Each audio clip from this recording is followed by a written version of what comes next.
My girlfriend talks in her sleep. At first, it was cute and hilarious to tell her what she said. It was harmless nonsense. The sky is folding. Or, we need to raise the ground. We'd talk the next day about if she remembered her dream, but she never did. I wish I knew what she meant by we need to raise the ground.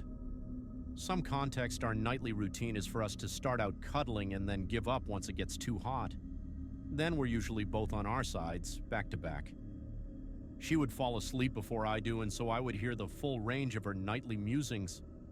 Honestly, at first I was eager to hear what she said. It was always funny to tell her and our friends what she would say while deep in the throes of REM. But now I'm done, I'd prefer she not talk anymore.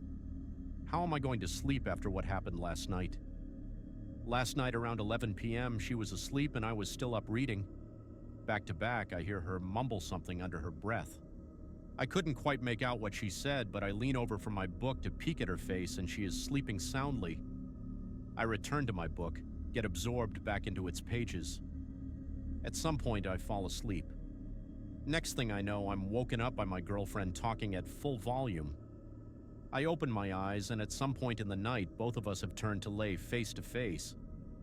My girlfriend's eyes are wide open. She is staring right at me, mere inches from my face. But her eyes are vacuous, like she is looking through me. These eyes, man, it's like she was straining to widen them as much as possible.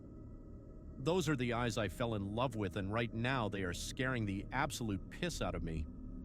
My heart rate skyrockets, and chock full of adrenaline, I throw off the covers and jump out of bed.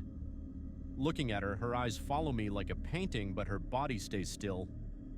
For 1 second, I decided that my book light was keeping her awake, and what she had said was, "Can you please turn that off?" Now out of bed and looking at her, she's not right. Her body hasn't moved, but her eyes dart from looking at me to looking around the room. I dare to ask her, "Are you all right?" No response. Those eyes look at me when I speak, though.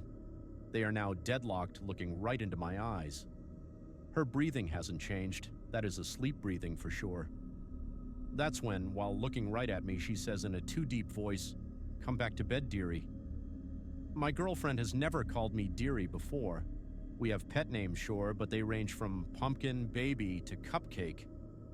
Dearie sounds like something my grandmother would call me. I decide I'll get more information before I climb back into bed with a potentially possessed girlfriend. Follow for part 2.